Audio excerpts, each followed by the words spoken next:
Hey everyone, welcome back to the channel. Let's be honest, have you ever found yourself scrolling endlessly through your phone late at night?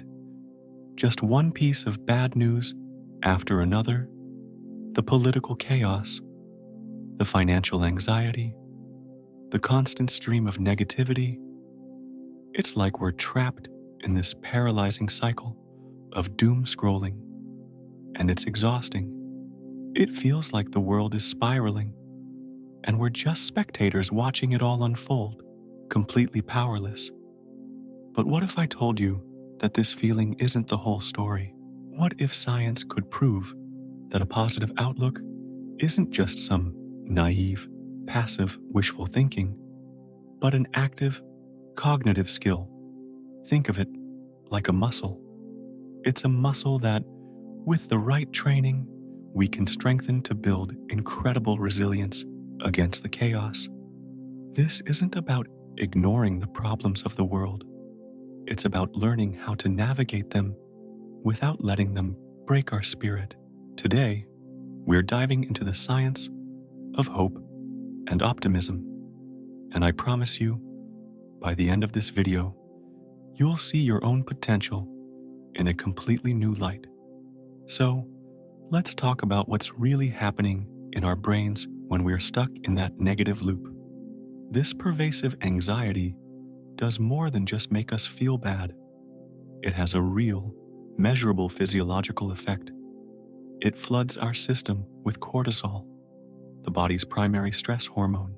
When cortisol levels are constantly elevated, it's like keeping the engine of a car running in the red zone all the time. Eventually, things start to break down.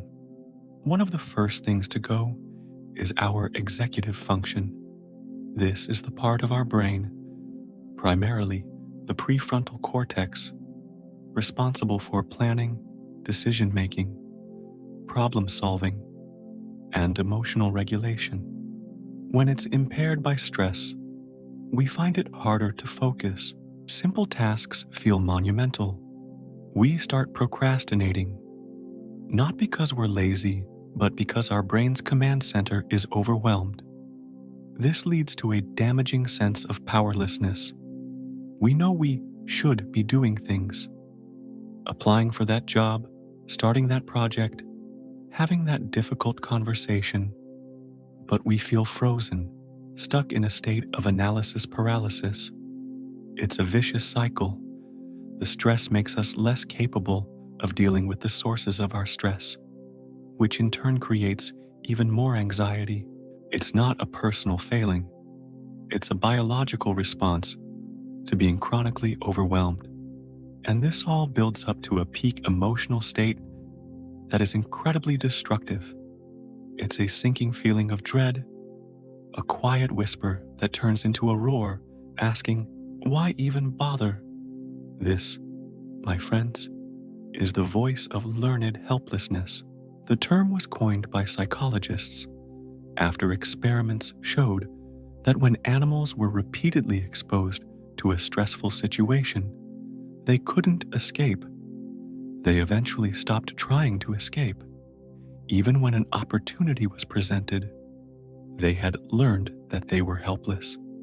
This is the primary emotional enemy we face when we're drowning in overwhelming uncertainty. It's not just sadness or frustration.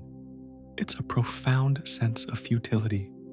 It's the feeling that no matter what you do, the outcome will be the same. The challenges seem too big, the system's too corrupt, your own influence too small. This is the mindset that keeps us from taking action, from voting, from speaking up, from pursuing our dreams. It's the emotional anchor that convinces us to just give up. And it's a lie. It's a cognitive trap that we can learn to dismantle. The feeling is real, but the conclusion that you are powerless is not. So, how do we fight back against this feeling of learned helplessness? The antidote, according to a wealth of psychological research, is hope. But we need to be very clear about what psychologists mean when they talk about hope. It's not the flimsy, "I hope it doesn't rain" kind of wishing. Scientific hope is a concrete, two-part cognitive process. The first part is what researchers call pathway thinking. This is your ability to see a clear path, or multiple paths, from where you are now to where you want to be. It's about setting clear goals and, crucially, generating the routes to achieve them. It's the how-to part of the equation.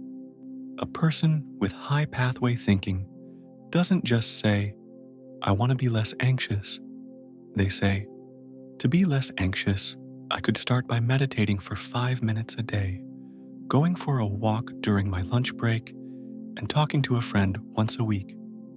They generate concrete, actionable steps.